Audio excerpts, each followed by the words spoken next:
L'opposant au gouvernement Ousmane Sonko continue d'occuper le terrain et de tenir tête au pouvoir en place. Mardi à Dakar, l'homme politique sénégalais a mis à nouveau la pression sur le président Macky Sall. Lors d'une conférence de presse, le président du PASTEF a annoncé son intention de convier les autorités religieuses du pays à s'inscrire dans le débat. Nous avons demandé aux autorités religieuses d'accompagner, parce que le dialogue est un dialogue de sourds quand il s'agit de dialogue entre les acteurs politiques seulement, mais d'être garant de ce qui devrait être fait, notamment la question du fameux troisième mandat. On ne veut plus en entendre parler.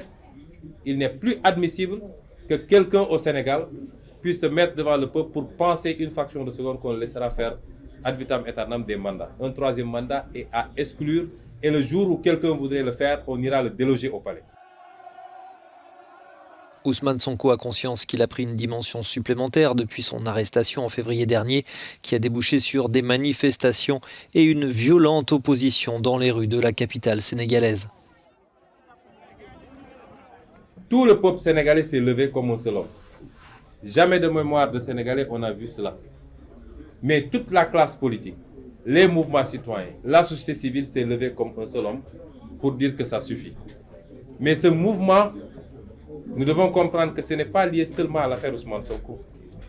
C'est le condensé d'un ensemble de frustrations, de reflux et de rejet des méthodes de Macky Sall. Dans son combat, Ousmane Sonko est soutenu par de nombreux opposants au gouvernement. Parmi eux, l'ancien maire de Dakar, Khalifa Sall, estime que le Sénégal est à un tournant de son histoire. Ce que nous vivons aujourd'hui est le point d'un nouveau départ dans la construction de ce pays. C'est un nouveau départ pour que la démocratie en consolidation puisse continuer à s'améliorer, à s'exercer dans les meilleures conditions pour tous et par tous. La présidentielle de 2024 est déjà dans les têtes des opposants au chef de l'État, Macky Sall. Un objectif annoncé pour offrir une autre vision politique au Sénégal, même si la route s'annonce encore longue.